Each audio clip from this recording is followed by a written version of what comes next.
সবাই চলে যাব, পৃথিবীর জমিনে কেউ থাকতে আসেনি, কেউ থাকবো না। আমরা প্রত্যেকে জান্নাতে যাওয়ার আশা করি।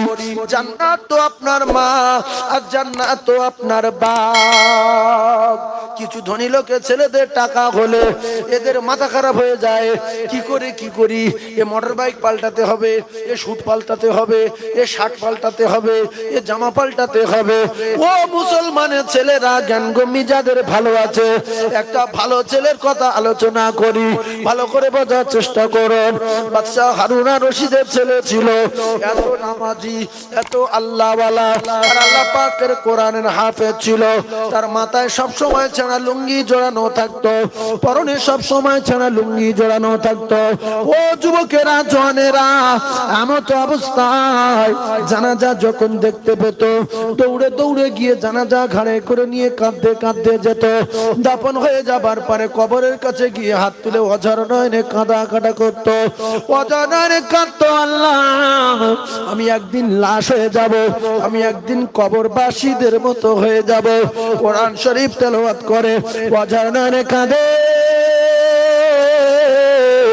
ভালো পোশাক পরে না, পাগলের বেশে চলাফেরা করে। একদিন দরবারে রুজি নাজির গনেরা বাদশা জাহাপনাকে বললেন, বাদশাহ আপনার এই ছেলের চাল চলন, আপনার এই ছেলের আচার ব্যবহার অন্য অন্য রাজা বাদশার কাছে আপনার বিউজ্জতি করে রাখছে।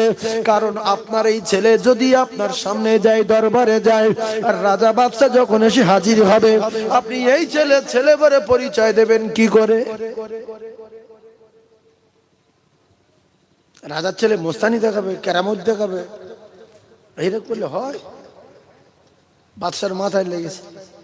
ছেলে বললো, এদিকে তুমি কোরআন শরীফ নিয়ে 24 ঘন্টা ঘরো, ঠিক আছে, এই যে পোশাক আর এই যে লাশ দেখলে ছোট, কবরের কাছে গিয়ে কাঁদো, এতে কিন্তু আমার বিউজ্জতি হতে হচ্ছে।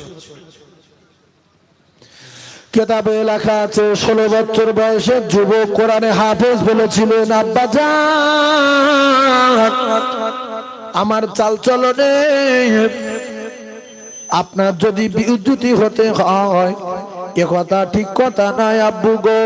আসলে আমার চালচলনে, পোশাক আশাকে আমি আপনার বিউজ্জতি করি না। আসলে আপনি যে দুনিয়ার মহব্বত করেন, এই দুনিয়া আপনার বিউজ্জতি করে রেখেছে।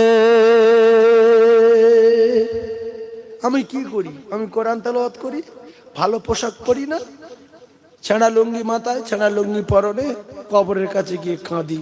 তো আব্বু, এতে যদি আপনার অসুবিধা হয়, তাহলে আমি দরবার ছেড়ে চলে যাচ্ছি।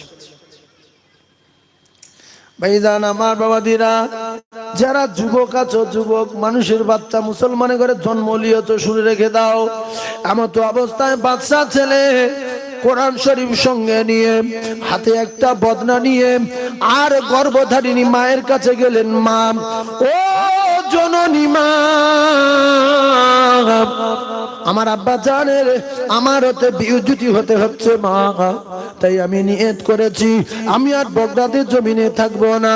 মা জননী বললেন, বাবা কেন বগদাদ ছেড়ে দেবে? বলে, মা আমার জন্য যদি আমার আব্বার কষ্ট হয়, তাহলে এখানে আমার থাকা উচিত না, এখানে আর আমার থাকার দরকার নাই গো মা। মা জননী অঝর নয়নে কাঁদে। কিতাবে লেখা জনম দুঃখী মায়ের হাতে বাদশার তৈরি করে একটা আংটি ছিল, ওই আংটিটা খুলে নিয়ে এই বাচ্চার হাতে মা জননী পরিয়ে দিলেন। আর জনম দুঃখী মা ওই আংটিটা যখন পরিয়ে দিলেন, বলে, বাবা ওরে আমার পাগল ছেলে রে, যদি কোথাও কোনো বিপদে পড়ে যাস, এই আংটিটা বিক্রি করলে তোর অনেকটা উপকার হবে, লাভ হবে। মা জননীর পরিয়ে দেওয়া আংটি পরে কদম তুলে তুলে, কদম তুলে তুলে বগদাদের জমিন ছেড়ে বস্তার জমিনে রওনা হয়ে গেলেন। ও বেনামাজি যুবকেরা, ও বেনামাজি জওয়ানেরা, ও মুসলমানের ঘরে জন্ম দেওয়া ছেলেরা, ভালো করে বোঝার চেষ্টা করুন। কেন গজব আসবে না? কেন আযাব আসবে না? কেন ত্রিপুরায় মারবে না? কেন তাদের রাস্তায় নামাজ পড়তে দিচ্ছে না? ও মুসলমানেরা, কেন তাদের মসজিদে আগুন জ্বালিয়ে দিচ্ছে? গুজরাট কাটে কেন? মুসলমানের কচু কাটা করছে। আজকের মুসলমান বলে দাবি করে, যে মালিকের খায়, যে মালিকের পরে, যে মালিকের রাতে আরাম করে, যে মালিকের দিনে আলোয় চলাফেরা করে, সেই মালিকের হুকুমের আদায় করে না। এদের অকাল মৃত্যু হবে, পৃথিবীর কেউ ঠেকাতে পারবে না। বারবার মেসাল দেই আমি, ও মুসলমানেরা, বারবার মেসাল দেই আমি। একটা জানোয়ার যদি, একটা গরু যদি, একটা মালিক 5 বছর খাওয়ানোর পরে যদি ওই গরুটা যদি ধর্ম ফেল করে, মালিক আর যত্ন করে না, জাপনার খাওয়ায় না, ভালো ভালো ভুসিয়ার দেয় না, এইবারে শুধু দিচ্ছে আর গ্রামে কষাই ঠিক করছে যে 12টা বাজাবো, এর জবাই করে খাবো, এর কষার হাতে তুলে দেব। আমি যে জন্য খাওয়াচ্ছিলাম সে কাজ করে দেখায় না। এই জানোয়ার, তোর বাচ্চা দেওয়া ধর্ম, তোর দুধ দেওয়া ধর্ম, তোর বাচ্চাও নেই, দুধও নেই, তোর মতো ফালতু জানোয়ারে খাইয়ে দরকার নেই। আমি তোর কষার হাতে তুলে দিলাম। কষাই নিয়ে যাচ্ছে আর গরু হাম্মা হাম্মা করে মালিকের ডাকছে। মালিক বলছে, এতদিন তোর কিচ্ছু বলিনি, কারোর কিচ্ছু বলতেও দেইনি, এইবারে আমি তোর অর্ডার দিচ্ছি কষাই, তুই মুখে বাড়ি মার, মুখে মার, সাবাট কর মার। আর যদি যেতে না চায় এক কাজ কর, ওখানে বেঁধে শুয়ে ফেলতে, জবাই কর, করে ভ্যানে তোল, বার করে কিন্তু বার কর। ও মুসলমানের আমরা বলি, আল্লাহ আসাম দেখতে পায় না, গুজরাট দেখতে পায় না, ফিলিস্তিন দেখতে পায় না, আফগানিস্তান দেখতে পায় না, আল্লাহ সব দেখতে পায়। এইরকম জাতির কলঙ্কদের আল্লাহ রাব্বুল আলামিন বলেছে যে আমি তোমাদের বারবার করে জানিয়ে দিলাম, তোমরা যদি আমার হও আমি আল্লাহ পাক তোমাদের হয়ে যাব, আর তোমরা যদি আমার ছেড়ে দাও আমি আল্লাহ তোমাদের কষার হাতে তুলে দেব।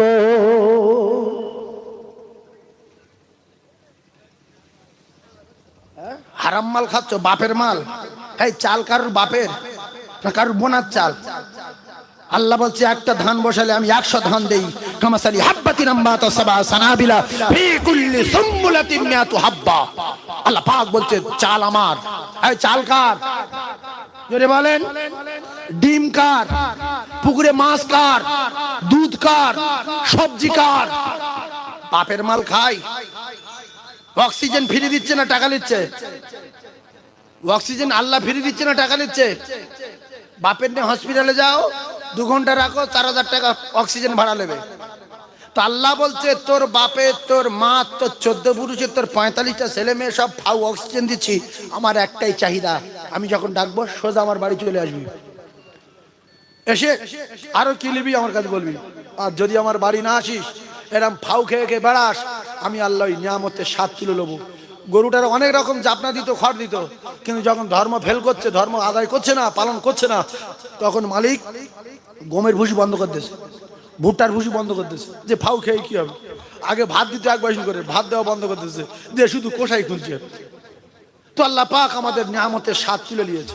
পুঁই শাকে সে স্বাদ নেই, মূলো সে স্বাদ নেই, কলায় সে স্বাদ নেই, বেলে সে স্বাদ নেই, অনেক রকম মাছ ছিল এখন সে মাছ নেই, আলু সে স্বাদ নেই, চালে সে স্বাদ নেই। আগে চাল নতুন ধান ভানলে আশপাশের গ্রামে বাস বার হতো, বাবারে ধান ভান ছেড়ে চল একটু গুঁড়ো খেয়ে আসি, গুঁড়ো খেয়ে আসি, গুঁড়ো গুঁড়ো এত মিষ্টি। নতুন চাল পকেটে রেখে, নতুন চালের খুদ পকেটে রেখে সারা বাজার মায় ঘুরচাচ্ছি, ঘুরছে, মনে হচ্ছে চিনি খাচ্ছে। আর এখন নতুন চালের গুঁড়ো হাঁস মুরগির দিলে হাঁস মুরগির ধুতে পারলে যে কবছরের মারলে খাই আইলো। হাঁস মুরগি এত তেলিয়ে গেছে, গম আর খায় না, চাল খায় না, ভাত দিচ্ছে পা দিয়ে লাথি মারছে। হ্যাঁ, আর তখন মানুষ গম পায়নি, গম ভেঙে গমের চাল নিগড়ে নিগড়ে লঙ্কা দিয়ে পানি খেয়ে গম সরিয়ে দিয়ে ফেরতে পানি দিয়ে ফের কষতে কষতে তাই খেয়ে এত বড় হয়েছে। এই জম্মের খাচ্ছি, বিশাল মার মার মার খেতে হবে আমাদের, বিশ্বাস করুন। এত মার মারিবে ধুলো উড়ে যাবে, কেউ ঠেকাবে না, আল্লাহর কসম আল্লাহ ঠেকাবে না।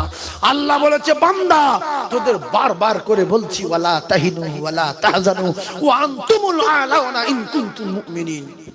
তোদের পৃথিবীর কেউ চোখ রাঙাতে পারবে না, হ্রাস করতে পারবে না, মারা তো দূরের কথা, কেউ বড় কথা বলতে পারবে না, যদি তোরা আমার কথা শুনিস, যদি তোরা নামাজি হয়ে যাস। আর যদি মনে করিস বাপের রাত তুলিজুল লাইলা ফিন নাহার ওয়া তুলিজুন নাহারা ফিল লাইল। আমার বাপে রাত তৈরি করেছে, আমার বাপে দিন তৈরি করেছে। আল্লাহ বলেন তুলিজুল লাইলা ফিন নাহারি ওয়া তুলিজুন নাহারা ফিল লাইল। আমি রাতের মধ্যে থেকে দিনকে বাইর করি আর দিনের মধ্যে থেকে রাতকে বাইর করি। ও মুসলমানের ছেলেরা, আমি আল্লাহ বিছানা স্বরূপ রাতকে আমি আল্লাহ আমার বান্দার জন্য নিয়ামত করে দিলাম। ওয়া জাআলনাল লাইলা লিবাসা ওয়া জাআলনান নাহারা মাআশা। এগুলো সব আমার আল্লাহর দিতে নিয়ামত। পাখিগুলোর বলেছে জবান নাড়বি না, গরুগুলো বলেছে চুপ করে থাকবি, মোরকের বলেছে যদি রাত্রে চিল্লাচিল্লি করিস অবস্থা খারাপ হয়ে যাবে। যখন ফজরে রক্ত হবে, তাহাজ্জুদে রক্ত হবে, সেখান থেকে হাঁকা চিল্লা করবি, আমার বান্দারা জেগে যাবে। তাই ফিচিঙ্গে পাখি দেখেছেন? ফিচিঙ্গে পাখি বাঁশ বাগানে কিরম করে, হ্যাঁ? আর কুকু পাখি কুকু কুকু করে ডাকে। আর মোরগ বলছে, মোরগ কোকর কোকর কো, ও কাকা উঠে পড়ো, আমি আজান দিচ্ছি, নামাজ পড়ো গো, কোকর কোকর কো।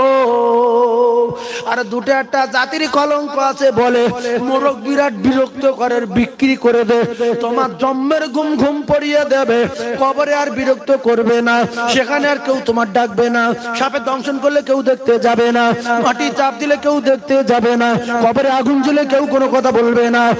আর সেই কবরের মাটি দুই দিক দিয়ে চাপ দেবে, ডান দিকের পাঁজরের হাড় বাম দিকের হাড়ের ভিতরে ঢুকিয়ে দেওয়া হবে, সেদিন কেউ যাবে না, কোনো কথা হবে না।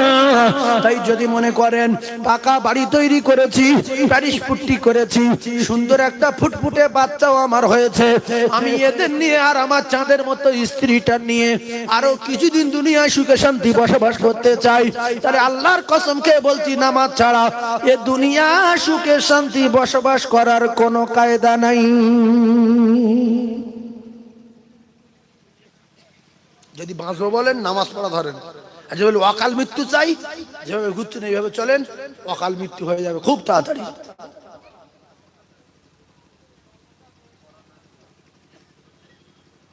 এই আপনাদের কি রাগ হচ্ছে? আরে আল্লাহ তো বলছে তোমরা আমার হলে আমি তোমাদের হব, তোমরা এক বিগত আসবে আমি এক হাত যাবো, আর তোমরা হেঁটে আসলে আমি ছুটে যাব, তোমরা আমার স্মরণ করো আমি তোমাদের স্মরণ করবো, আর তোমরা আমার ছেড়ে দিলে আমি তোমাদের ছেড়ে দেবো। পরিষ্কার কথা। আচ্ছা, ভাত তরকারি গাড়ি বাড়ি যা কিছু পাচ্ছি খাচ্ছি তৈরি করছি, আল্লাহ বলছে সব আমার। কুলিল্লাহুম্মা মালিকাল মুলকি তুতিল মুলকা মান তাশা। সমস্ত খাজানার মালিক আমি আল্লাহ, আমি যার ইচ্ছা করেছি তার কিছু মাল দিয়েছি, তাতে বিরাট লাফাচ্ছে। লাফা, সাদ্দাতের কথা মনে রেখে লাফা, দরজায় দাঁড় করিয়ে টুটি টিপে ধরবো, কার বাপ ঠেকাতে পারবে না। লা ইস্তাখিরুনা সাআতাম ওয়া লা ইস্তাকদিমুন। সাদ্দাতের দরজায় দাঁড় করিয়ে টুটি টিপে ধরেছে না ধরেনি? হ্যাঁ, কই ওর সঙ্গে তো অনেক মোস্তান ছিল, অনেক সেনাবাহিনী ছিল। বাদশা জান্নাতে যাচ্ছে, বাদশা শুধু আজরাইল দরজার সামনে, এ বলছে আমার আগে কে, বুঝতে পারছো না আমি কে? বলছে সব জানি, একটু কাছাকাছি আয়। বলছে সরে যা, বলছে চলে যাবো, আমি বেশিক্ষণ থাকার লোক না। মানুষের রূপে দাঁড়িয়েছিল দরজায়, কেতাব এসছে মানুষের রূপে দরজায় দাঁড়িয়েছিল। তো যখন যাচ্ছে না, এর কলিজা ফাঁকা হয়ে যাচ্ছে, এত বড় সাহস কে? হ্যাঁ, কাছাকাছি বলছে কে আপনি কে? বলছে আমি মালাকুল মউত। বলছি তুমি কি করো? বলছে আমি টুটি টিপে ধরি মানুষের। এখন খবর? বলছে খবর, একটা নিঃশ্বাস ফেলার সময় দেবো না। বলছে এত বড় বিল্ডিং করলি, একটা পাক মেরেলি, ঘোড়ার পিঠে আছি পাক মারি। বলছে হবে না। তো একটু মুখ বাড়াই, হবে না। ঘাড় গুরুই, হবে না। লা ইস্তাখিরুনা সাআতাও ওয়া লা ইস্তাকদিমুন। কোথায় যাবে? কোথায় যাবে বাবু? এ ভালো না, ও ভালো না, ও কিচ্ছু বোঝে না, ও আলহামদুলিল্লাহ সুরো জানে না, ও কুলু জানে না, হাম বড় না, সবাই সব জানে, আমি কিচ্ছু জানি না। এই জন্য রাসূলুল্লাহ বলেন, কেউ যদি অপরের ভালার জন্য দোয়া চায়, আল্লাহ উমুকের বড় করে দাও, উমুকের গাড়ি করে দাও, উমুকের বাড়ি করে দাও, উমুকের রোগ সারিয়ে দাও, আল্লাহ জানালেন অন্যের জন্য দোয়া করা আল্লাহ পাক আল্লাহ তাআলা তার নিজেরটা আগে করে দিয়ে দেবে। জোরে বলুন সুবহানাল্লাহ। আমি যদি বলি আল্লাহ অমুকের রোগ সারাও, আল্লাহ আমার রোগটা সারিয়ে দেবে। আল্লাহ অমুকের গাড়ি দাও, আল্লাহ আমার গাড়ি দেবে। আর আমরা এখন বর্তমানে অমুকের গাড়ি যদি হয় আমরা বলি আল্লাহ অমুকের গাড়ি সবসময় যেন লিক হয়ে যায়, আল্লাহ সবসময় যেন লিক হয়ে যায়। ওর গাড়ি দুটো লিক হয়, তো যে দোয়া করছিল এর গাড়ি 6টা লিক হয়।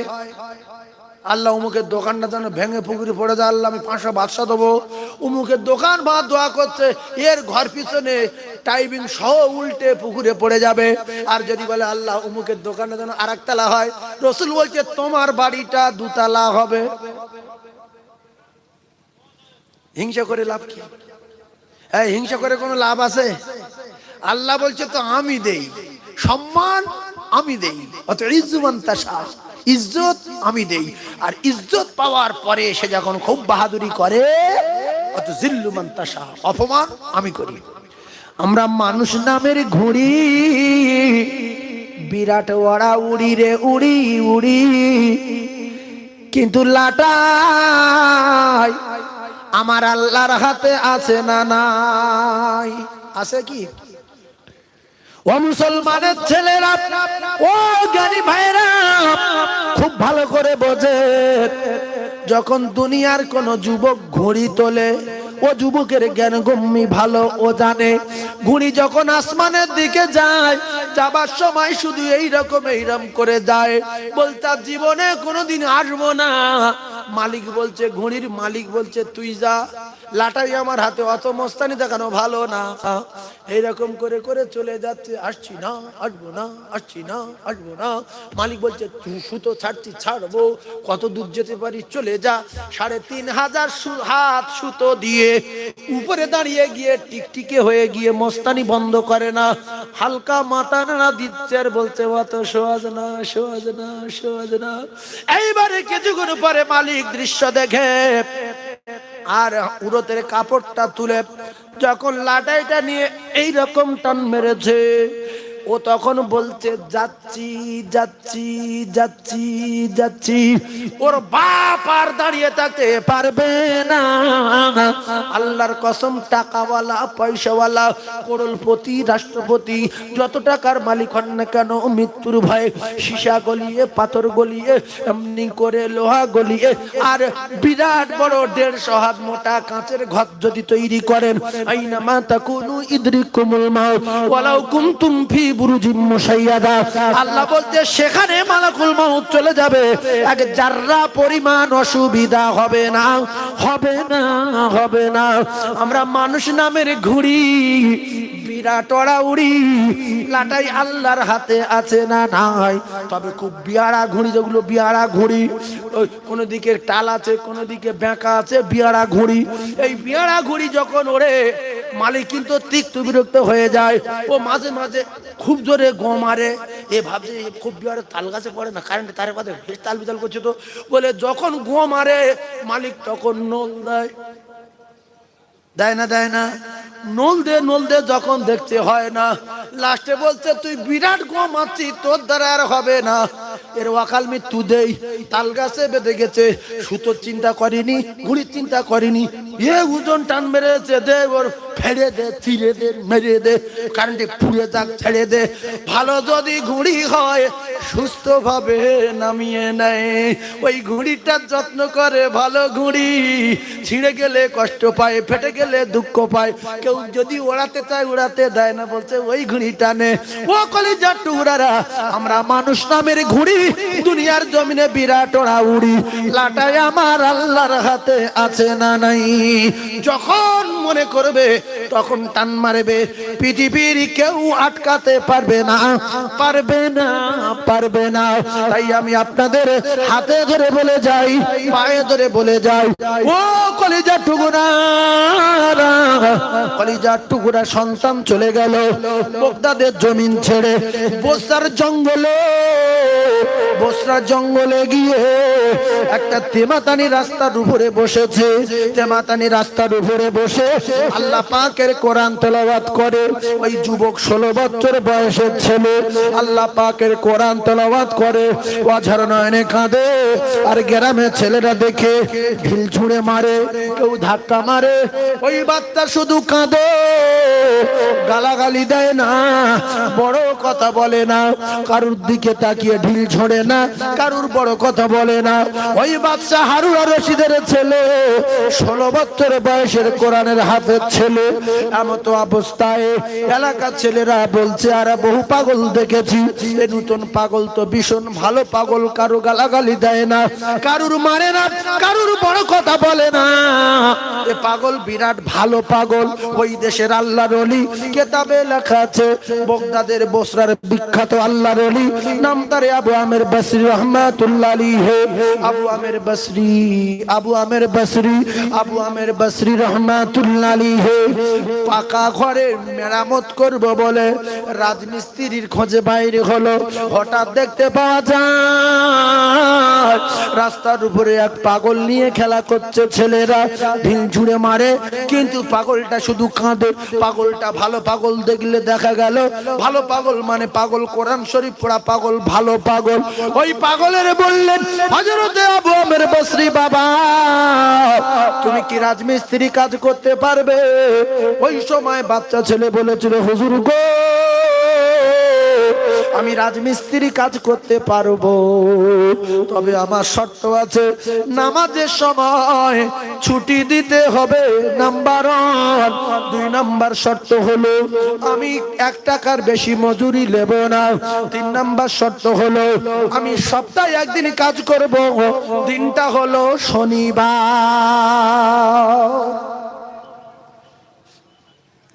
আবু আমের বসরি বলল, ঠিক আছে। আচ্ছা, এই ছেলে কি রাজমিস্ত্রি কাজ জানে?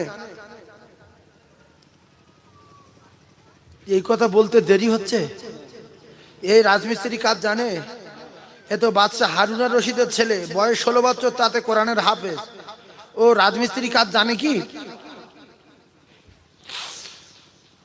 হযরতে আবু আমের বসরি বললেন, আমি 3টে শর্ত মেনে নিলাম। নামাজের সময় ছুটি।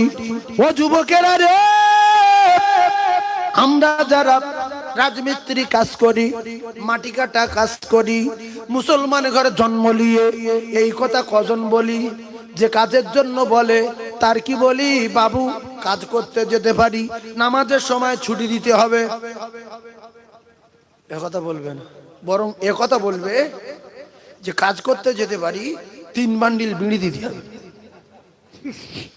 এই কথা ঠিক না বলবো? সে শুনে চমকে যাচ্ছে, সব 3 বান্ডিল দাম তো 30 টাকা, কত করে বান্ডিল? 10 টাকা। 10 টাকা বান্ডিল, 3 বান্ডিল 30 টাকা, ফের রোজ 470 টাকা। তাহলে 470 আর 30 পুরো 500। কি করবে, লোক পায় না সব। আর ও ছেলে কাজও জানে না, কোনোদিন রাজমিস্ত্রি কি দেখেনি, বোঝেও না, ক্ষুধার যন্ত্রণা সহ্য করতে পারে না, রাস্তার উপরে বসে আছে, বলছে, হুজুর আমি কাজ করতে পারবো, তবে আমার নামাজের সময় ছুটি দেবেন, আমি মজুরি নেবো 1 টাকা, আর সপ্তাহে একদিন কাজ করব, শনিবার। কাজ যদি ভালো লাগে পরে খোঁজ করবেন, সারা সপ্তাহ না। হযরতে আবু আমের বসরি বলেন, আমি বাচ্চারে কাজে লাগিয়ে দিলাম। ও 4 পয়সা মালিকের বেটারা, একটু ভালো করে ওয়াজ বোঝার চেষ্টা করি। আমাদের বাপের ক পয়সা, 6 পয়সার মালিকের বেটা আমরা। নমরুদের মতো বাবু জুতো খেয়ে হয়ে গেছে কাবু, ভালো করে বোঝার চেষ্টা করুন। হামানের মতো বাবু, ও মুসলমানেরা, আল্লাহ তার করে দিয়েছে কাবু। আব্রাহার মতো বাবু, আল্লাহ তার করে দিল কাবু। আর ফেরাউনের মতো মস্তানকে আমার আল্লাহ তার জন্মের মতো শেষ করে দিল, চুপিয়ে চুপিয়ে সাগরের মাঝখানে। আমরা ধনী না, আমরা গণি না, আল্লাহ পাক ধনী, আর আমার আল্লাহ তিনি একমাত্র গণী। জোরে বলে আর জোরে বলুন সুবহানাল্লাহ। ও চার পয়সার মালিকের বেটারা, বাদশা হারুন আর রশিদের ছেলে, এমত অবস্থায় হযরতে আবু আমের বসরি বলেন যে আমি কাজে লাগিয়ে দিলাম।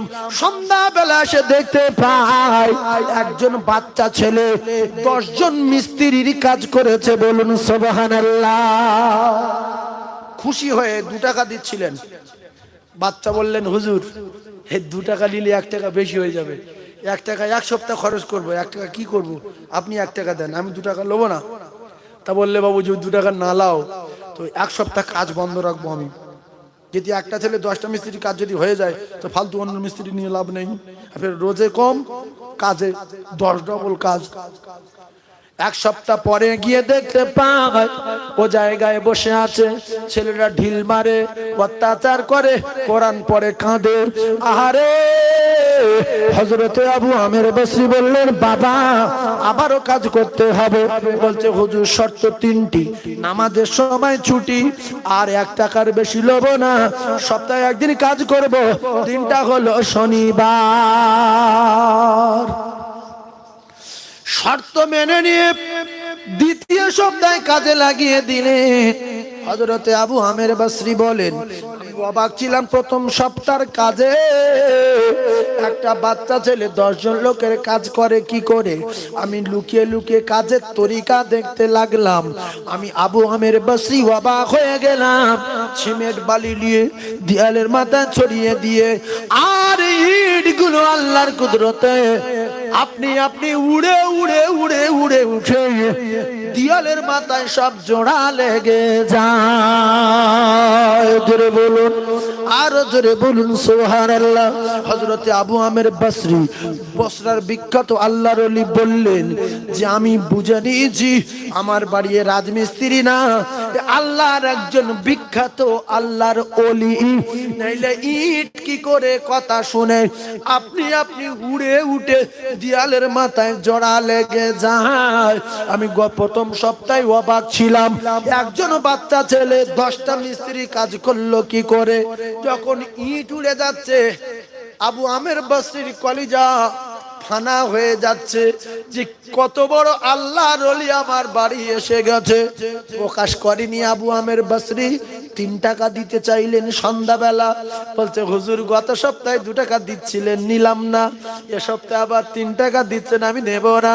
2 টাকা আপনি নিয়ে নেন আর 1 টাকা দেন, 1 টাকায় 1 সপ্তাহ খরচ করব হুজুর।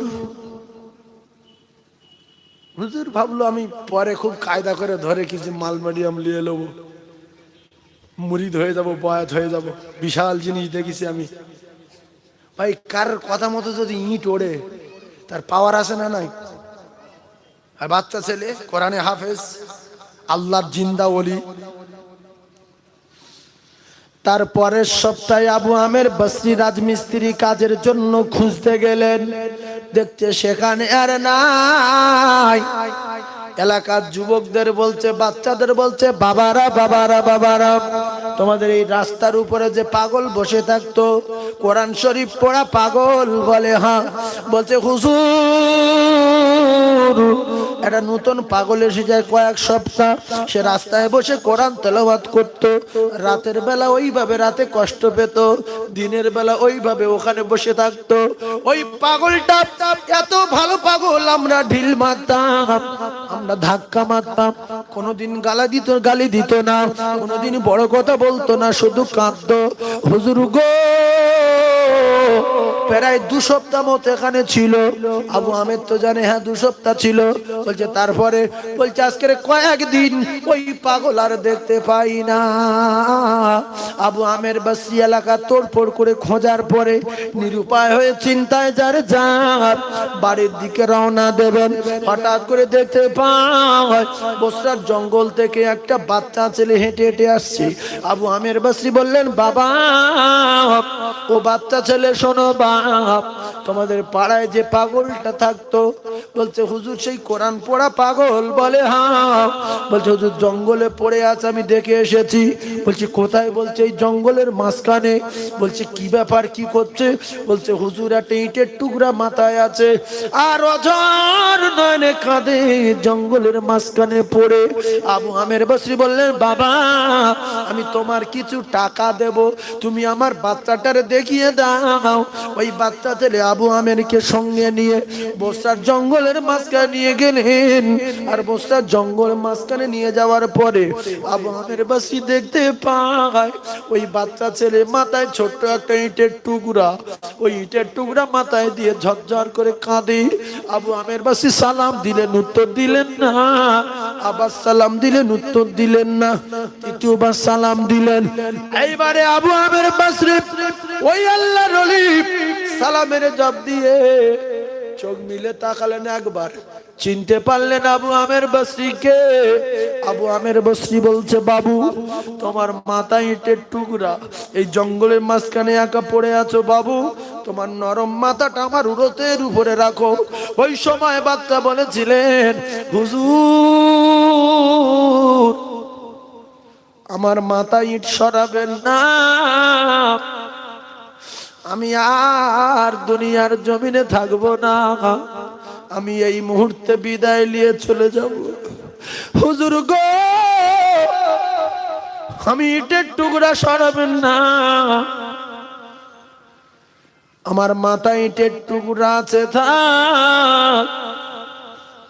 হুজুর আবু আমের বসরি হুজুর আপনি এসেছেন? বলে হ্যাঁ।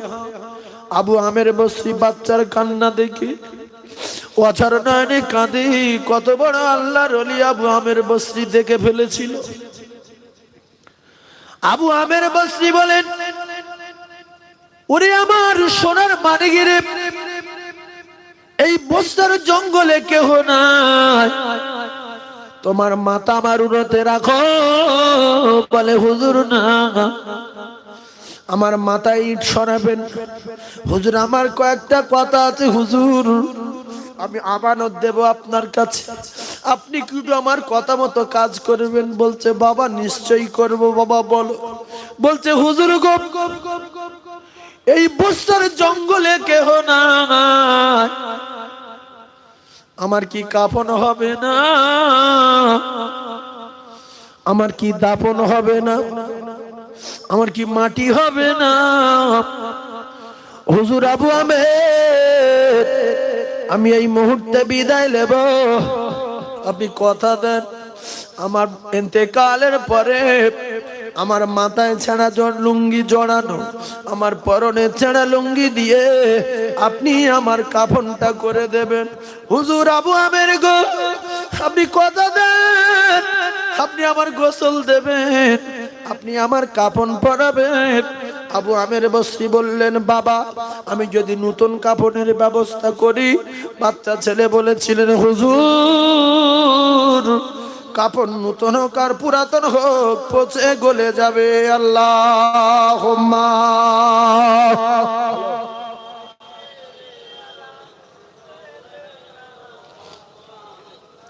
ওয়া আলা আলি সাইয়্যিদিনা।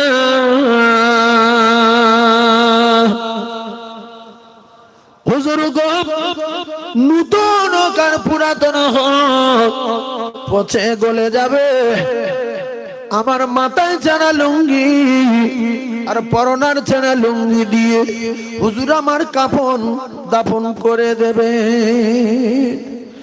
আর দ্বিতীয় আমানত হলো হুজুর গো আমার এই বুকে জড়ানো আল্লাহর কোরআন, আমার এই কোরআন আমার জীবন, এই কোরআন আমার জান। আমি রাতে দিনে 24 ঘন্টা এই কোরআন বুকে করে নিয়ে ঘুরতাম, সর্বসময় আল্লাহর কোরআন তেলাওয়াত করতাম।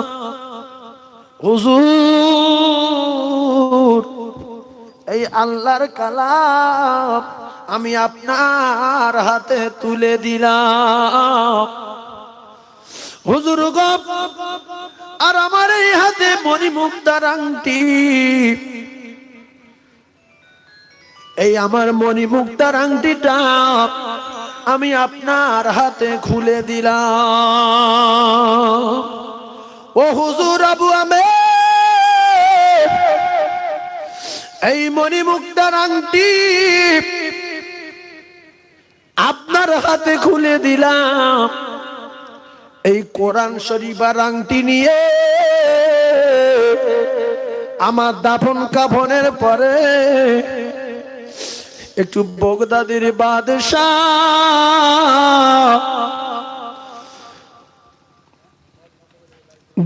হারুন আর রশিদের নিকট পৌঁছে দেবে। আর বাদশাহকে বলবেন,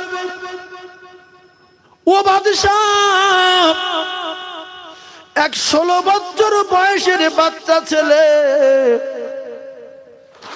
আল্লাহর কোরআনের হাফেজ, ওই বসরার জঙ্গলের মাঝখানে ইটের টুকরা মাথায় দিয়ে চিরজন্মের মতো দুনিয়া ছেড়ে বিদায় নিয়েছে। আর কোনোদিন বিরক্ত করবে না, কোনোদিন বিউজ্জুতি করবে না। ও সোনার চাঁদের আলেম হযরতে আবু আমের বসরি বলেন, এই কথা বলার সঙ্গে সঙ্গে চিরজন্মের মতো বিদায় নিলে আমি আবু আমের বসরি ওই আংটিখানা নিয়ে দেখলাম বাচ্চা ছেলে আংটি খোলার সময় এত কাঁদছিল কেন? জনম দুঃখী মা, পেটে ধরা নারী ছেড়া মা ওই আংটিখানা পরিয়ে দিয়ে বলেছিল, বাবা, খাবার কষ্ট হলে, বিপদে পড়লে, মুসিবতে পড়লে এই আংটিটা বিক্রি করবে, অনেক কাজে আসবে, উপকার হবে। হযরতে আবু আমের বলেন, আমি আংটিটা নিয়ে আর যখন আংটি দিকে তাকালাম, এ তো ফকিরের আংটি না, এ তো সাধারণ আংটি না, এ তো কোনো পাগলের আংটি না, এ তো মণিমুক্তার আংটি। আর এই ছেলেটা, আমি অবাক হয়ে যাই, আবু আমের, এ যদি বাদশার ছেলে হবে, রাজমিস্ত্রি কাজ করবে কেন? কিন্তু আমার মনে মনে হয় এই বাচ্চা ছেলে নিশ্চয়ই কোন বাদশাহ জাদা হবে রে। হযরতে আবু আমের বসরি রাহমাতুল্লাহ আলাইহি ওই বাচ্চাকে জঙ্গলের মাঝখানে নিজে হাতে কবর খুঁড়ে, নিজে হাতে বাচ্চাকে গোসল দিয়ে, ছাড়া লুঙ্গি মাথায় জড়ানো, ছাড়া লুঙ্গি পরে না, দুটো লুঙ্গি ছাড়া নিয়ে কাফন করে নিজে হাতে দাফন করে দিলে। হযরতে আবু আমের বসরি বলেন, এই বাচ্চা ছেলের আমানত বগদাদের বাদশার কাছে পৌঁছে দিতে বলেছে। আমি আগে বগদাদের বাদশার কাছে যাব, কোরআন শরীফ আর আংটিখানা আমানত পৌঁছে দেব। ও মুসলমানের ঘরের ছেলেরা, ও মায়েরা, বুড়া বেটিরা, একটু ঠান্ডা মাথায় শোনে। আমরা দুনিয়ায় কেউ ছিলাম না, এ দুনিয়ায় কেউ থাকবো না, এ দুনিয়া ছাড়তে হবে। এসেছি একা ভাবে, একা যেতে হবে। ঈমান আর আমাল আপনার প্রহরী আর পাহারাদার হয়ে যাবে। জোরে বলুন সুবহানাল্লাহ, আর জোরে বলুন সুবহানাল্লাহ। কোরআন শরীফ নিলেন, আংটি নিলেন, সোজা চলে গেলেন বগদাদের বাদশার দরবারে। বাদশা তখন 1000 বাহিনী নিয়ে শিকারে রওনা হয়েছে। কিন্তু মা বাপের কলিজায় এত দয়া, এত মায়া আল্লাহ দিয়েছে, বাচ্চা যদি শামশিরিয়ায় বিপদে পড়ে যায়, মারা যায়, সবার আগে আমার আল্লাহ মা বাপের কলিজায় খবর দিয়ে দেয়। ওই দিনে বাদশার মেজাজ বড় গরম ছিল। আবু আমের বসরি গিয়ে বলেন, আসসালামু আলাইকুম ইয়া আমিরুল মুমিনিন। সালামের জবাব দিয়ে বললেন, কে তুমি? বলছে, আমি বসরার জমিন থেকে এসেছি। কি ব্যাপার? আমি একটা মুসাফির ছেলের আমানত এনেছি। প্রহরী পাহারাদারদের দারবানদের বললেন, ওখানে বসতে বলো, আমি এখন শিকারে বেরিয়েছি, শিকার করে আসার পরে আমার সঙ্গে দেখা করতে বলো। কেতাবে লেখা, সারাদিন ধরে শিকার করলেন, একটাও শিকার করতে পারলেন না। মন মেজাজ বিরাট খারাপ, আরো রেগে আছে। শিকার করতে না পারলে একটা অপমান মতো, বিউজ্জুতি। এই গ্রামে ইয়ারগান নিয়ে কেউ যদি এখান থেকে দেউলি পর্যন্ত যায় ব্যাগ হাতে করে, আর ফের যদি খালি ব্যাগ নিয়ে ফিরে আসে, এর বড় বিউজ্জুতি মনে করে, বড় লজ্জা বোধ করে যে আমি কি শিকারি, একটাও ঘুঘু একটাও বগ মারতে পারিনি। সকালে যা রেগেছিল, বিকালে তার ডবল রাগ রেগে আছে। বাদশা জাফনা গিয়ে সিংহাসনে বসলেন। প্রহরীদের বললেন, বসরার সেই সেই সেই ব্যক্তি যে মুসাফিরের আমানত এনেছে, আমার সঙ্গে দেখা করতে বলো। প্রহরীরা বলছে যে হুজুর, বাদশা সকাল থেকে এত মাথা গরম, যদি আপনি বেঁচে বাড়ি ফিরতে চান, কেতাবের ভাষায় বলছি, 10টা কথা বলার ইচ্ছা হলে একটা কথা বলে বন্ধ করবেন, একটা বলবেন। আর যদি বলেন অকাল মৃত্যু চাই, তাহলে বকবেন। বাদশা যখন যেটা মনে করে সেটা করতে পারে না, পারে না। ফাঁসি ফাঁসি, শিরোচ্ছেদ শিরোচ্ছেদ, শুল শুল। বলছে, আমি কিচ্ছু বলবো না বাবু। ঠিক আছে, যান। অনুমতি দিলেন প্রহরী, চলে গেলেন। আসসালামু আলাইকুম। ওয়ালাইকুম আসসালাম। কি খবর? হুজুর, একটা বিদেশি বাচ্চা মুসাফির ছেলের আপনার কাছে একটা কোরআন শরীফ দিতে বলেছে। কোরআন শরীফ? তা কোরআন শরীফ দিলে আর কেউ কিছু বলবে? সেও তো নামাজি বাদশা, আল্লাহওয়ালা বাদশা। কোরআন শরীফ ভালো জিনিস। কোরআন শরীফ কি চেনে বাচ্চা? চেনে কি বাচ্চা? কোথায় কোন কোরআন পড়তো চেনে? এইবারে বলছে কোরআন শরীফ দিয়েছে বলে হাত। আর আবু আমের বসরি আংটিখানা বার করে যখন বাদশার হাতে দিলেন, বাদশা দেখে অবাক হয়ে গেছে। এ তো সেই আমার তৈরি করা আংটি, আমার স্ত্রীর হাতে পরানো ছিল, আর ওর হাত থেকে খুলে সেই আমার পাগলের হাতে পরিয়ে দিয়েছিল। বলছে, আবু আমের, এই আংটি তুমি কোথায় পেয়েছো আবু আমের? বাদশার কে? আংটিটা কার? বাদশা কোনো ধরা দেয় না, বাদশা জানায় না, আবু আমেরকে বুঝতে দেয় না। বলছে, আংটি কোথায় পেয়েছো আবু আমের?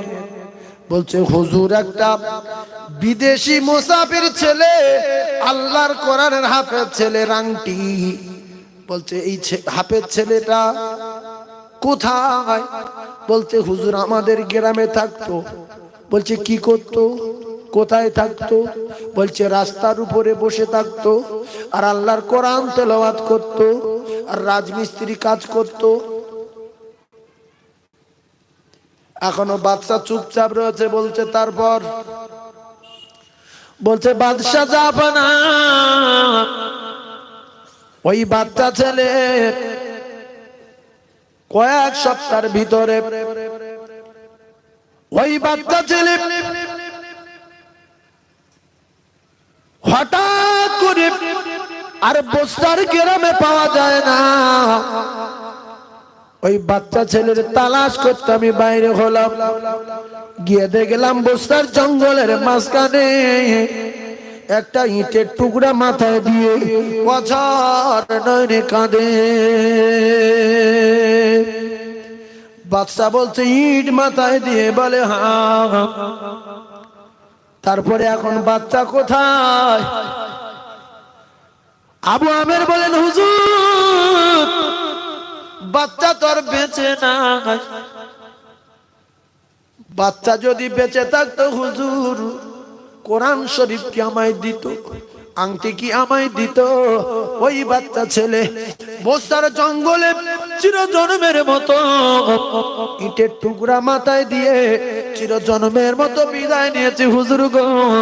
আর বিদায় নেওয়ার সময় আমার বলে গিয়েছে এই কোরআন শরীফ আর এই আংটি একটু বগদাদের বাদশাহ বাদশাহ হারুন আর রশিদের নিকট পৌঁছে দিও। ও আবু আমের বসরি হুজুর গো, তাই আমি আপনাকে পৌঁছে দিলাম। আবু আমের বসরিকে বলেন বাদশাহ যাব না। ও আবু আমের, বাদশাহ চোখের পানি আস্তে আস্তে করে জারি হয়ে যায়। আবু আমের কিছু বুঝতে পারে না। বাচ্চা যাব না বলেন। আবু আমের, ওই বাচ্চার গোসল দিয়েছে কারা? বলছে হুজুর আমি। বলছে তুমি নিজে হাতে? বলে হ্যাঁ। বাদশাহ যাব না হাত দুখানা ধরলেন, বলছে আবু আমের তোমার ওই গোসল দেওয়া হাত দুখানা আমার বুকে দাও, ওটা আমার কলিজা টুকরা, ওটা আমার পাগল বাচ্চা ছিল, আল্লাহর পাগল। আমি বুঝতে পারিনি, আমি চিনতে পারিনি যে হাত দিয়ে তুমি গোসল দিয়েছো, ওই হাত দুখানা আমার বুকে দাও। ও আবু আমের, ও যে আমার চোখের পুতুল, ও যে আমার কলিজা টুকরা, অল্প বয়সে কোরআনের হাফেজ হয়েছিল। ও আবু আমের গো, আমার এই রাজ দরবার দরকার নাই, চলো চলো চলো বাবা, আমার কলিজার টুকরা কোথায়, আমার সোনার মানিক কোথায়? আমি ওই জঙ্গলে রওনা হয়ে গেলাম। ও কলিজার টুকরারা, ও যুবকেরা জনেরা, বাদশা যাব না হযরতে আবু আমেরকে সঙ্গে নিয়ে সিংহাসন ছেড়ে দিয়ে বসরার জমিনে রওনা হয়ে যায়। সবাই চলে যাব, সবাই মরে যাব, পৃথিবীর জমিনে কেউ থাকবে না। সেই বগদাদের বাদশা চলে গেছে, ইরাকের বাদশা চলে গেছে, ইরানের বাদশা চলে গেছে, আরবের বাদশা চলে গেছে, দোজাহানের বাদশা চলে গেছে। পৃথিবী কেউ বাঁচতে আসেনি, পৃথিবী থাকার জায়গা না, আরে পৃথিবী কেউ থাকবো না। তাই যাবার আগে আগে যদি ভালো হয়ে যাই, ঈমানওয়ালা হয়ে যাই, নামাজি হয়ে যাই, তাহলে পৃথিবীর কোন শক্তি, পৃথিবীর কোন তাকত আমাদের ক্ষতি করতে পারবে না। আল্লাহ পাক বললেন ইন কুনতুম মুমিনিন, যদি তোমরা মুমিন হয়ে যাও। জোরে বলো, আরো জোরে বলুন সুবহানাল্লাহ। সেই জন্য বলবো চার পয়সাওয়ালাদের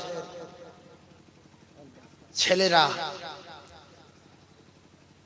হ্যাঁ বাপের 4টে টাকা হয়নি, 220 80 আর 440, সকালে একটা জামা, বিকেলে একটা জামা। সেই জন্য অনেক যুবক, অনেক জওয়ান বুঝলেন, অনেক যুবক, অনেক জওয়ান চোখের সামনে স্পটে হলুদ বাটা হয়ে গেছে না যায়নি? হলুদ বাটা, হলুদ বাটা। এত বাপের এত টাকা, ফের মোটরসাইকেল আসতে চালাবো, কত পিক আপ 220 দে, পুরো টেনে দে, দে টার্নিং ওখানে, এখান থেকে শুচ্ছে। ওই যে মোবাইলে দেখেছে রেস, ওই টার্নিং এখান থেকে শুচ্ছে, শুয়ে শুটে গিয়ে একবার মারলো পোস্টারে, মেরে মাথা উড়ে চলে গেল একদিকে, বডি আর একদিকে। কথা বুঝতে পারছেন না? কারণ এত বার বৃদ্ধি কেন? এই যে মোবাইল উঠেছে, বাপ বলে আমার ছেলে কি সুন্দর ফ্রি ফায়ার খেলে, আমি পারি না। আমার ছোটটা মোবাইল না হলে ভাত খায় না, কার্টুন না দেখলে ওর মা মোটেই ভাত মুখে দিতে পারে না। খাও, আনন্দ হচ্ছে।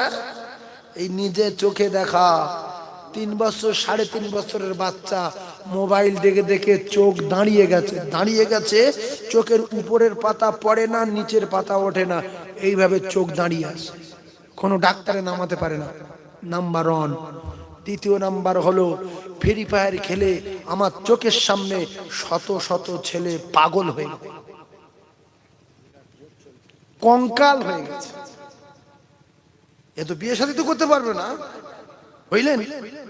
কঙ্কাল হয়ে গেছে, শিখ হয়ে গেছে, 2 দিন পরে ইঞ্জিন সিজ হয়ে যাবে, পাগল হয়ে রাস্তায় পাক খাবে।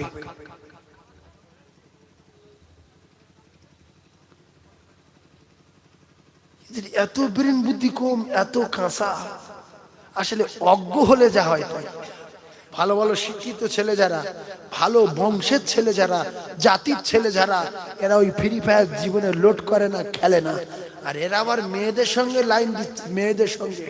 আপনারা বোঝেন না, ওতে গ্রুপ করা আছে, গ্রুপ 5 জন 6 জন 7 জন করে গ্রুপ করে, তাতে 2-3 জন করে আবার মেয়ে ছেলে ওতে যোগ দেয়। কথা পাচ্ছেন না? এ যখন গুলি করে যে মারতে পারিনি, ও সেই মেয়েটার বলছে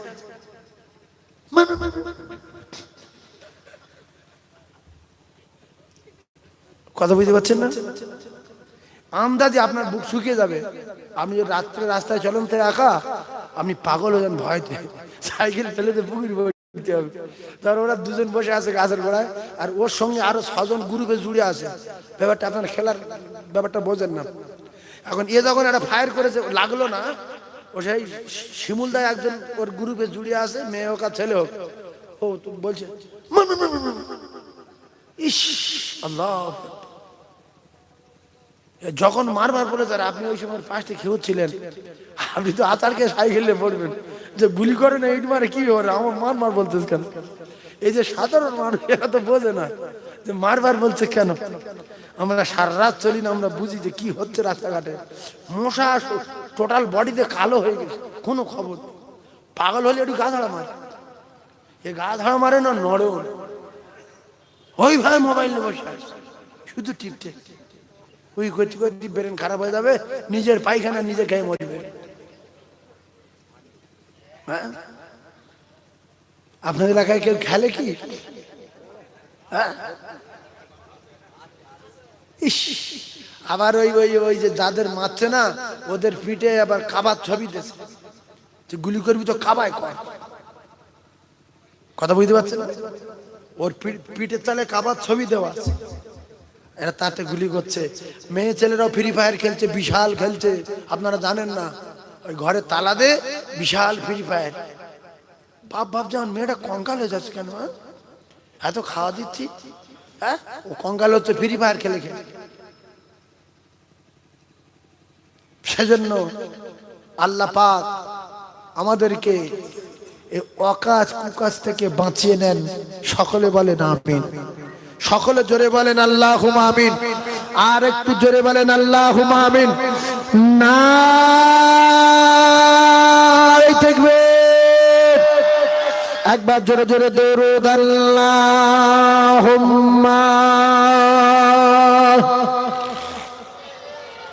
কে ফোন করছিল? এই নাম্বারটা দিন।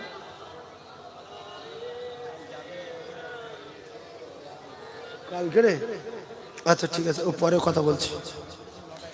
শিশু মুসাকে বাসিয়ে দিলেন ওই মিশরের নীল দরিয়া, আর যাহার ভয়ে বাসিয়ে দিলেন সে যে উঠল তাহার কিনারায়। আর ফেরাউন বলে ও আসিয়া, এই এলো মোর দুশমন, যারা গোপনে ভাঙবে আমার এই সিংহাসন। আল্লাহুম্মা, জোরে বলেন, সাল্লি আলা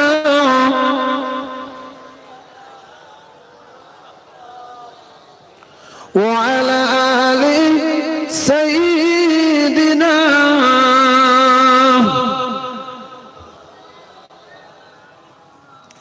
কোথায় আছো গো দয়ার নবী, কোথায় আছো গো দয়ার নবী? ও নবী আমাদেরকে ছাড়িয়া, আর আপনি ছাড়া কি লাভ হবে এই দুনিয়াতে বাঁচিয়া? দেখা দিও দয়ার নবী একটিবার আসিয়া, আর আপনি ছাড়া কি লাভ হবে এ দুনিয়াতে বাঁচিয়া? আল্লাহুম্মা।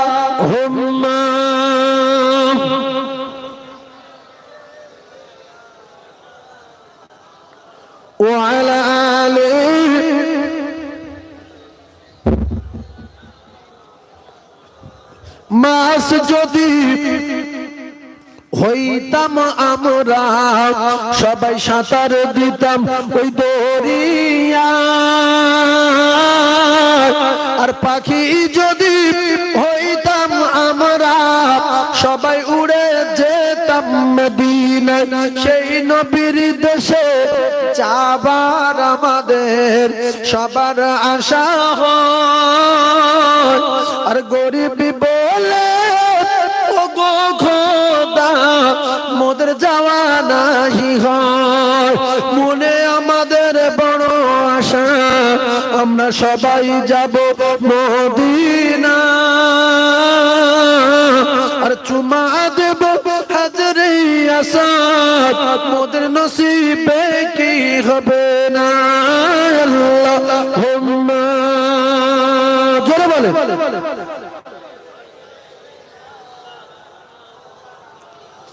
وعلى آل سيدنا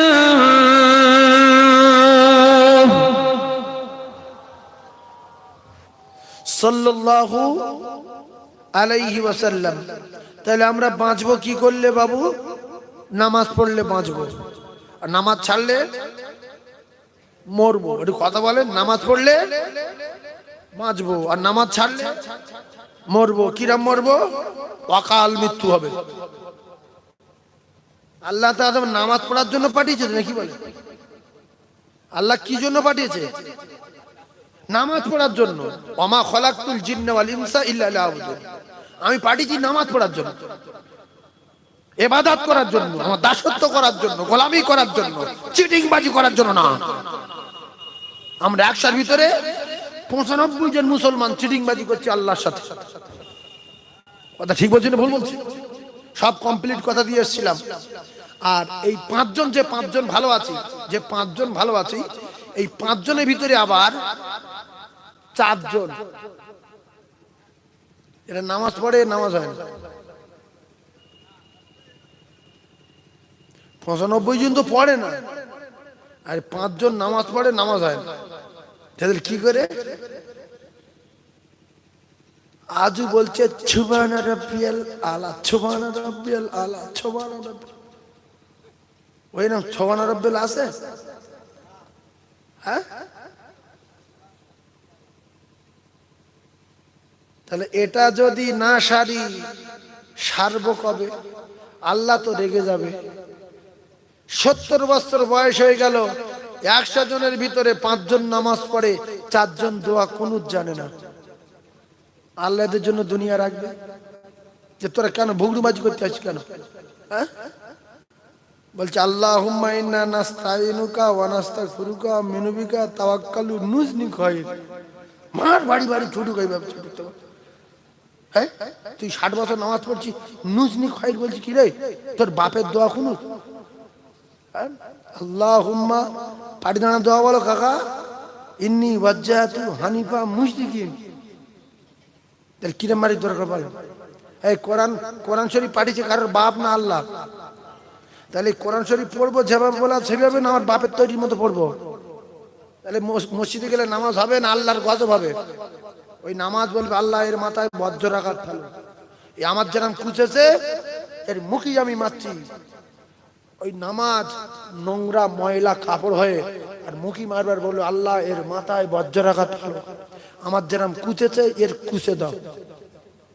এই বদরের ময়দানের ফেরেশতা সব মরে গেছে না? 2-1 জন আছে? জোরে বলেন। যে ফেরেশতা আল্লাহ বদরে পাঠিয়েছিল সেই ফেরেশতারা সব মরে গেছে না? 2টা বেঁচে আছে, একটা তো বেঁচে নেই। হ্যাঁ বাপজি সব বেঁচে আছে, ঠিক বলি। ফেরেশতা কেউ মারিনি। তো এই আমাদের উপরে যে অত্যাচার, যে অনাচার হচ্ছে, যে জুলুম হচ্ছে, আল্লাহ তো দেখতে পাচ্ছে। তো সেই ফেরেশতা তো 2-4টে পাঠিয়ে দিতে পারতো, যে আমার দোস্তর উম্মত গুলো বিরাট মার খাচ্ছে, তোমরা যাও, কেউ গোটা 2 ঝাপটা দাও। পাঠায় না কেন? জায়গাটা বলেন, পাঠায় না কেন? আল্লাহর পাঠানোর দরকার নেই। আল্লাহ তো বলবে যে যারা আমার বান্দাগুলোর মারছিস এদের হাত পা গুলো ধরে যাক। আল্লাহর কসম সঙ্গে সঙ্গে ধরে যাবে। যাবে না? যাবে না? খাজা বাবা যদি বলে যে উটগুলো পড়ে যাক, সাগরের পানি শুকিয়ে যাক, মানুষের পা গুলো ঢুকে যাক, আল্লাহর ওলির কারামতে যদি এত কিছু হতে পারে, আল্লাহ যদি বলে ঢুকে যাক, মরে যাক, শিক হয়ে যাক, সেকেন্ডের ভিতরে হবে না? হবে না? জোরে বলে হবে তো? আল্লাহ বলে না কেন? আল্লাহ জানিয়ে দোয়া কুনুত জান 30 বছর বুগড়িবাজি করছে মসজিদ, সূরা ফাতিহা জানে না। আলহামদুলিল্লাহি রাব্বিল আলামিন আর রহমানির রহিম মালিক মিদ্দিন ইয়াকা নাবুদু ওয়া ইয়াকা নাস্তাইন। কোরআন শরীফ বদ আছে, এই কোরআন শরীফ বদ আছে। জি জি জি, তাহলে কত বড় লজ্জাবিহীন হলে এইভাবে চলাফেরা করছে 70 বছর, এখনো বুধু শিখলো না, আলহামদু শিখলো না, আলাই চালাচ্ছে। হ্যাঁ, কি আমাদের কিচ্ছু আছে? আমাদের কিচ্ছু আছে? হ্যাঁ, শুধু টাকা, হাম বিশাল টাকার মালিক, 220 নিয়ে বেরোচ্ছে। 220 ওলা নামাজ পড়ছি কি এক জায়গায়, বলছি ভাই আপনি কি করেন? না 7টা জলকার আছে, 3তলা বাড়ি, এবারে পুট্টি পাথর করে সব মার্বেল দিলাম। আচ্ছা দোয়া কুনুতটা বলো তো। না আমি ওসব তাহলে নেই। কেন? পুট্টি পাথর করে তো 7 লাখ টাকা খরচা করে দোয়া কুনুত জানো না? তাহলে 1 লাখ টাকা ইমাম সাহেবের দিয়ে দোয়া কুনুত জেনে নেওয়া দরকার ছিল। তুই 1 লাখ নে, এটা দুনিয়া যা করছি এর চেয়ে আল্লাহ জান্নাত কত কোটি গুণ সুন্দর, আমি ভাষায় বলতে পারবো না। 1 লাখ টাকা দিচ্ছি দোয়া কুনুত শিখেলে, এ বলবে জাহান্নামে যাবো, তো 1 লাখ টাকা দেবো। যদি ফ্রি হয় তাহলে শেখাবো, আল্লাহর কসম ফ্রি শেখালেও এরা যায় না। কথা ঠিক বলছেন? ফ্রি শেখালে এরা যায় না, টাকা তো দূরের কথা। আসলে আমার বোনেত খারাপ, এই যে গালাগালি করে ভিত খারাপ,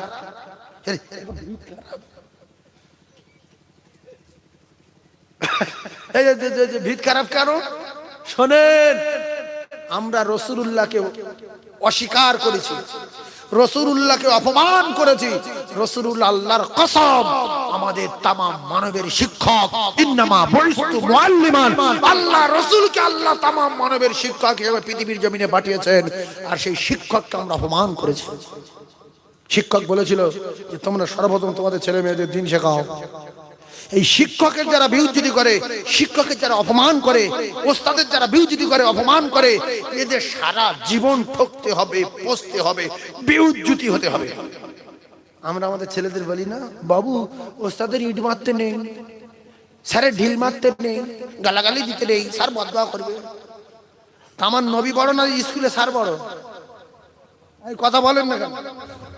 নবী যদি বড় হয়, নবী तमाम পৃথিবীর মানুষের বলে দিয়েছে যে ইলম শিক্ষা করা, দ্বীন শিক্ষা করা আমার আল্লাহ ফরজ করে দিয়েছে। আমি রাসূল পৃথিবীর 1 নাম্বার শিক্ষক, পৃথিবীর 1 নাম্বার জ্ঞানী। আমি তোমাদের সবাইকে বলছি তোমরা তোমাদের প্রত্যেকটা ছেলে মেয়ের দ্বীন শেখাও।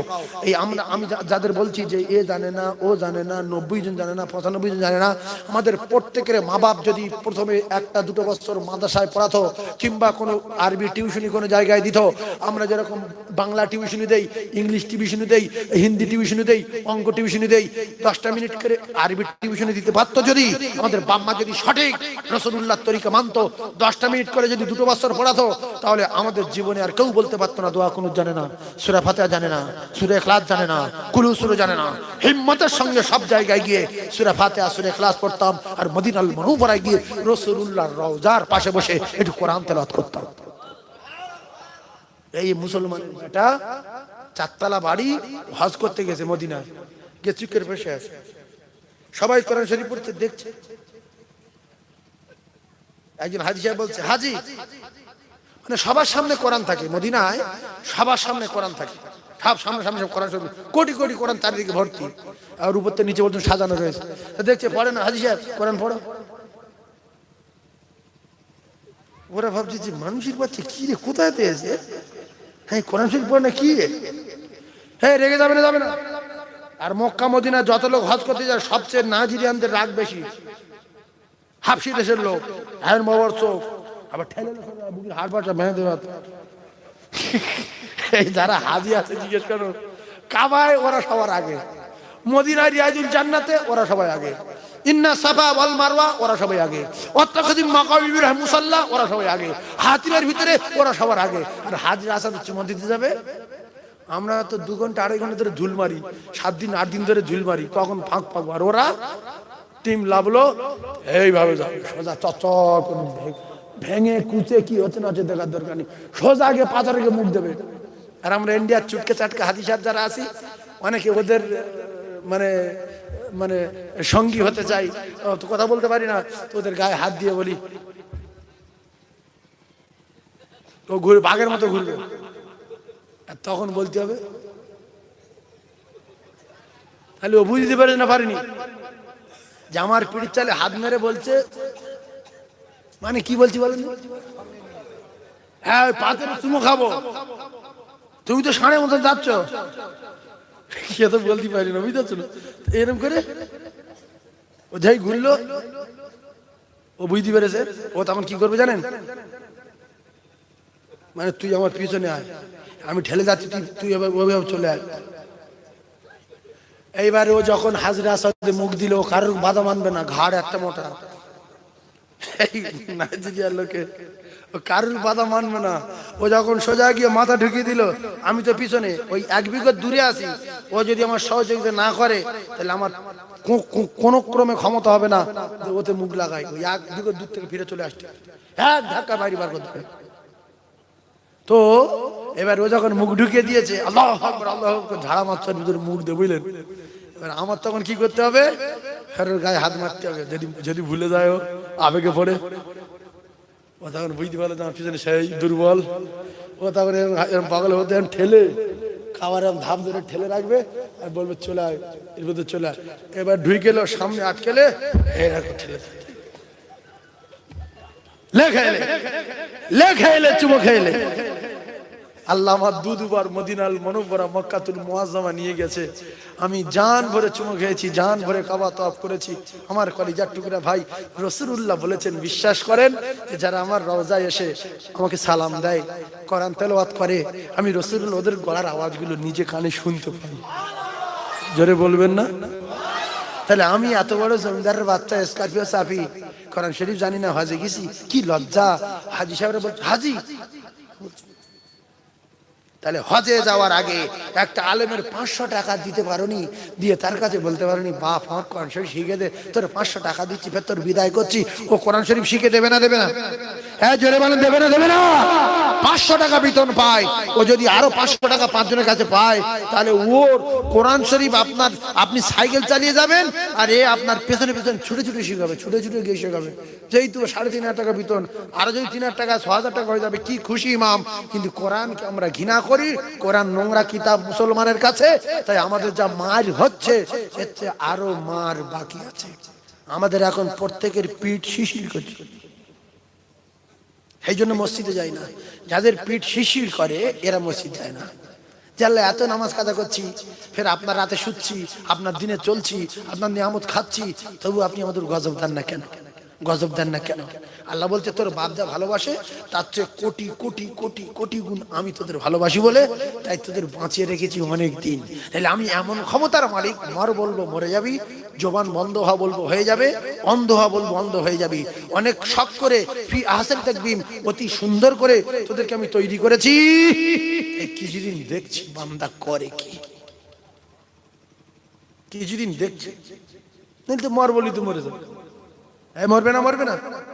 সেজন্য আমরা সবাই 5 ওয়াক্ত নামাজ পড়বো ইনশাআল্লাহ। এই কে কে নামাজ পড়বেন হাত তুলে দেখান তো, আজ না হয় কাল। হাত তুলে দেখান, আজ না হয় কাল, 2 দিন পরে, 10 দিন পরে হাত তোলেন। নারে তাকবীর, হাত নামান। আল্লাহ আমাদের হাতকে কবুল করে নেন, নামাজির কাতারে দাঁড় করিয়ে দেন। সকলে জোরে বলেন আল্লাহুম্মা আমিন। আর একটু চিল্লে বলেন আল্লাহুম্মা আমিন। নারে তাকবীর, একবার কলেমা পড়েন লা ইলাহা।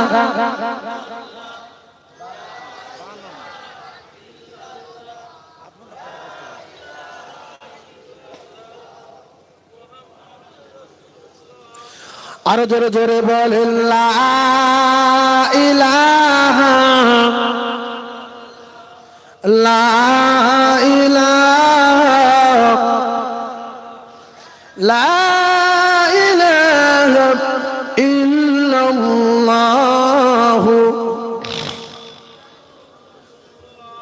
সাল্লাল্লাহু আলাইহি ওয়াসাল্লাম, আমার সোনার চাঁদ ভাইরা, শেষের বেলা একটা ক্যাপসুল আমি আপনাদের কাছে দিয়ে যাব। ক্যাপসুল, ওই ক্যাপসুলটার দাম 5 টাকা। ক্যাপসুল কত দাম? 5 টাকা। মৃত্যুর যন্ত্রণার ক্যাপসুল কেউ নিয়ে রাখবেন? হ্যাঁ, রাখবে বলছে, কিন্তু রাখতে গেলে বিরাট গুঁতো, বিরাট গুঁতো।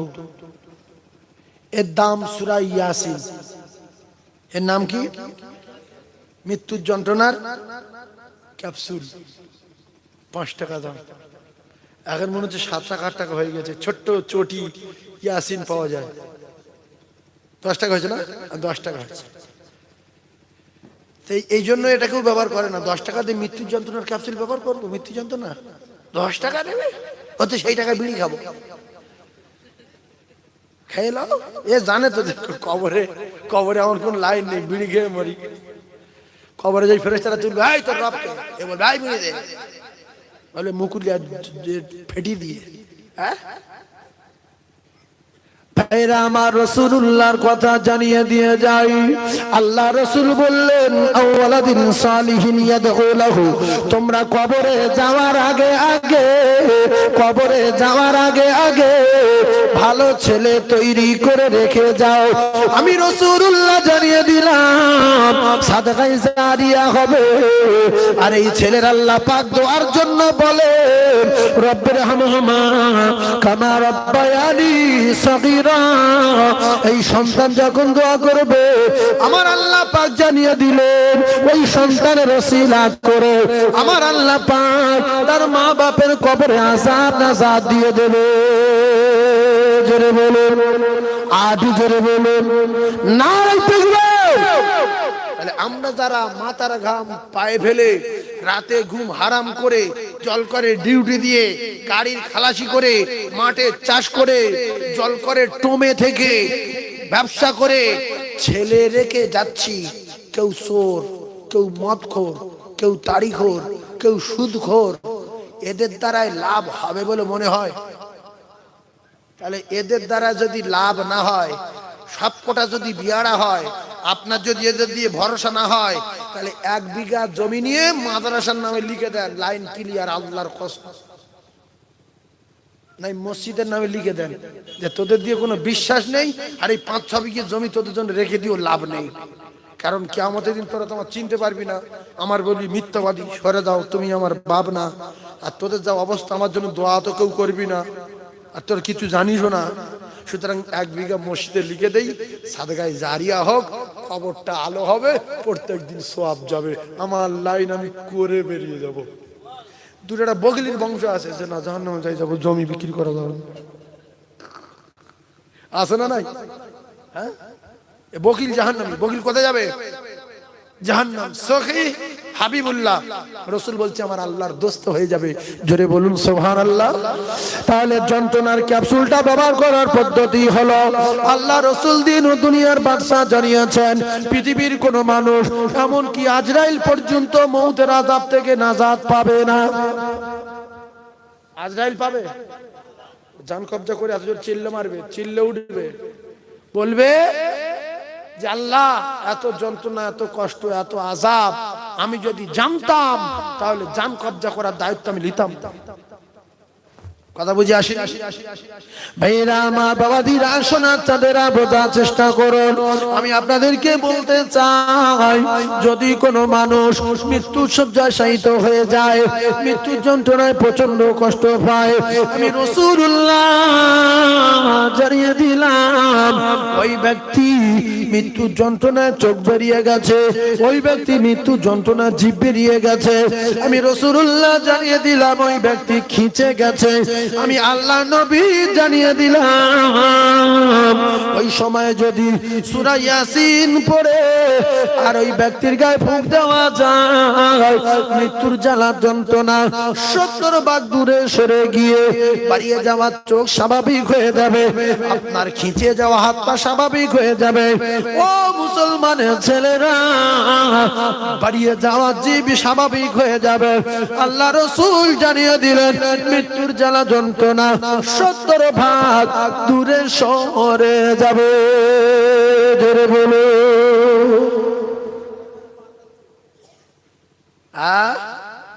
কি বলছে?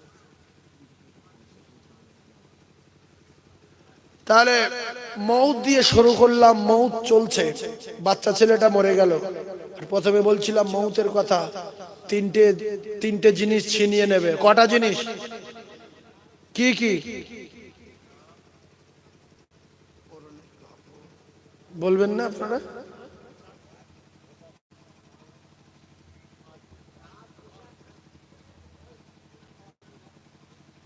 বলেন।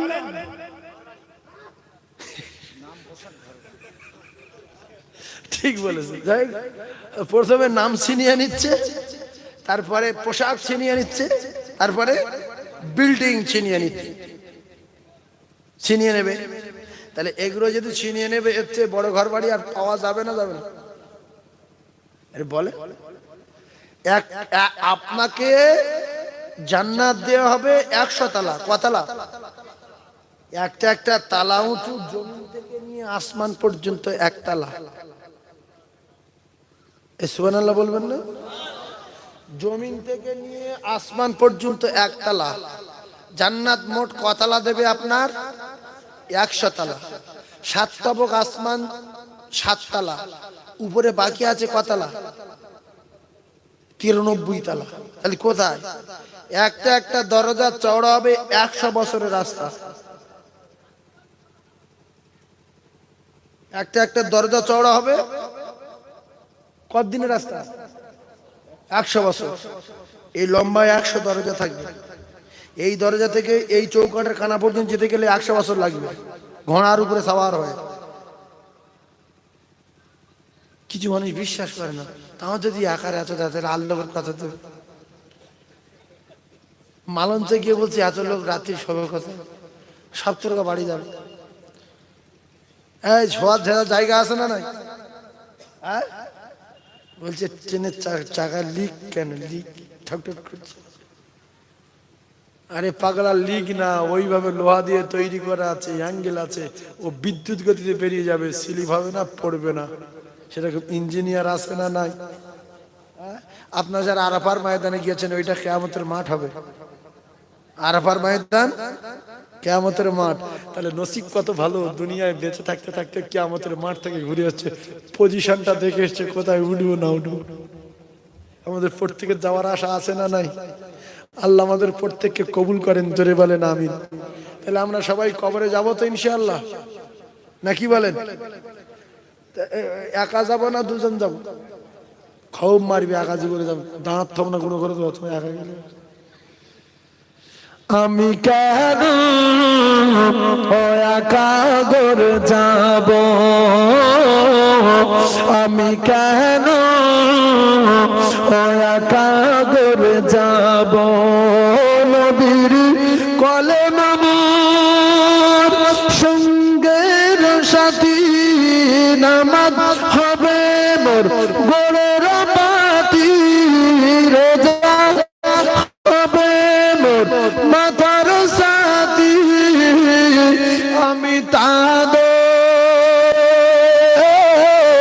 সাথে রব। আমি কেন একা করে যাব? আমি কেন একা করে যাব? আজরাইল যখন ধরবে কষে, আর কাঁদবে পাশে মা বাপ বসে, ওই আমি অবাক হয়ে রব। আমি কেন একা করে যাব? আমি কেন একা করে যাব? নবীর কলেমা মোর সঙ্গের সাথী, মোর গোরের বাতি, রোজা হবে মোর মাথার সাথী, আমি তাদের সাথে রব, আমি কেন ও একা করে যাব, আমি কেন ও একা করে যাব, ছাদ হবে মোর বাঁশের কাটি, ছাদ হবে মোর বাঁশের কাটি, আর মাটি দিয়ে মোর দেবে গো ঢাকি, ওই আমি ঠান্ডা হয়ে রব, আমি কেন ও একা ঘরে যাব, নবীর কলেমা মোর সঙ্গের সাথী, নামাজ হবে মোর গোরের বাতি, রোজা হবে মোর মাথার সাথী, আমি তাদের সাথে রব,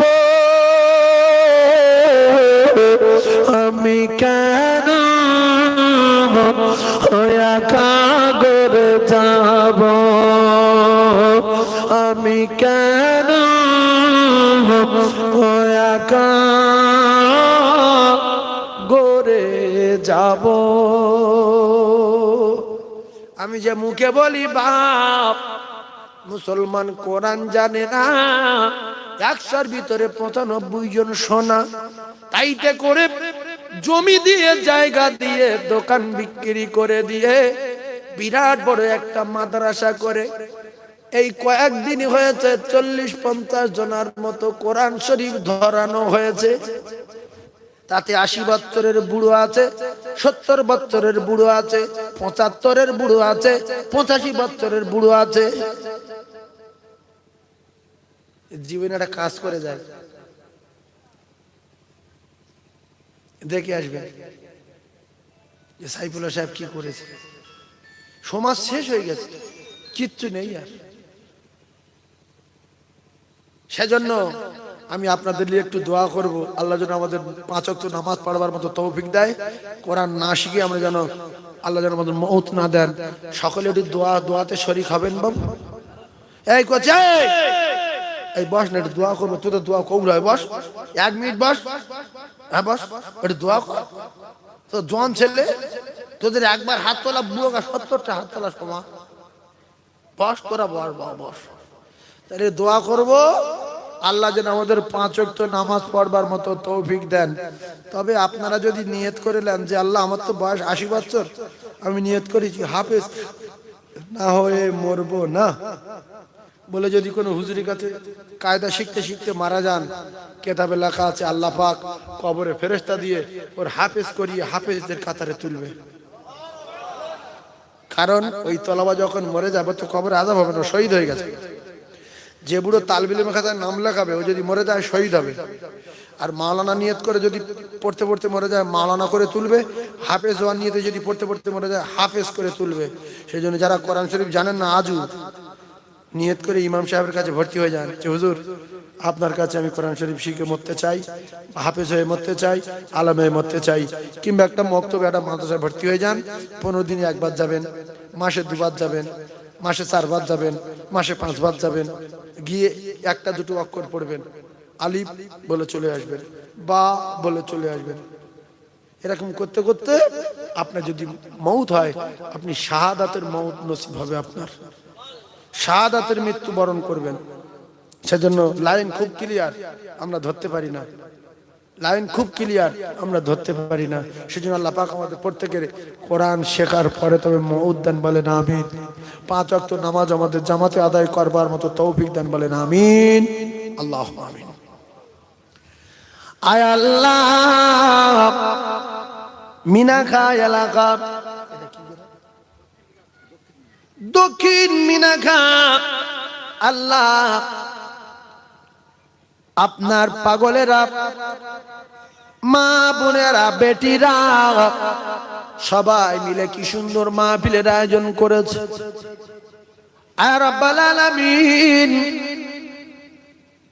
বিভিন্ন জায়গা থেকে আপনার মাহবুব বান্দা বান্দি গণেরা এসেছে, বিভিন্ন বংশ থেকে, বিভিন্ন গোত্র থেকে, বিভিন্ন পাড়া থেকে, বিভিন্ন গ্রাম থেকে। আয় আল্লাহ, মাহফিলে বসে হাত উত্তোলন করেছি, দয়াময় দয়াময় দয়াময়।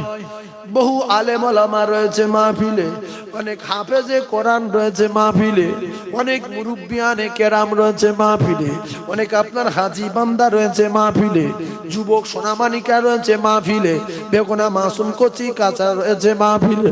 আল্লাহ গো, নিশ্চয়ই আপনি কারো না কারো ভালোবাসেন গো মাহবুব, দয়াময়। আমাদের কারো আব্বা নাই আল্লাহ, কারো মা নাই, দাদু জান দাদি জান চাচা জান চাচি জান, মাই মুরব্বি খেস গরিব যারা কবরে, ও গো দয়াময়, রহমত করে তাদের কবর গুলো নূরুন আলা নূর করে দিন, সংকীর্ণ কবর গুলো প্রশস্ত করে দিন, অন্ধকারময় কবর গুলো রোশনীতে ভরে দিন, কবর নূরুন আলা নূর করে দিন। আল্লাহ, আমাদের ভিতরে যারা রোগগ্রস্ত রয়েছে শেফা দিন, আল্লাহ যারা ঋণগ্রস্ত রয়েছে পরিশোধ করে সুব্যবস্থা করে দিন, আল্লাহ যারা কন্যাদায় রয়েছে সুপাত্রের ব্যবস্থা করে দিন। আল্লাহ গো, আমাদের রুচিতে কামাইতে ব্যবসা বাণিজ্যতে জল করে চাষাবাদে সংসারে উন্নতি দিন। আয় আল্লাহ, পাঁচ ওয়াক্ত নামাজ আপনার হুকুম জামাতের সঙ্গে আদায় করবার মতো তৌফিক দিন। আল্লাহ, শয়তানের ধোঁকা থেকে বাঁচাবেন, আল্লাহ শয়তানের হাত থেকে আমাদের হেফাজত করুন। আল্লাহ, আমাদের নামাজ পড়তে দেয় না গো মাহবুব, ও আমাদের সঠিক রাস্তা চলতে দেয় না। আয় আল্লাহ, শয়তানের হাত থেকে বাঁচিয়ে আপনি আমাদেরকে কবুল করে নিন। আয় আল্লাহ, মাহফিলকে কবুল করুন, যুবক জন তরুণদেরকে কবুল করুন, মা বোন বেটিদেরকে কবুল করুন।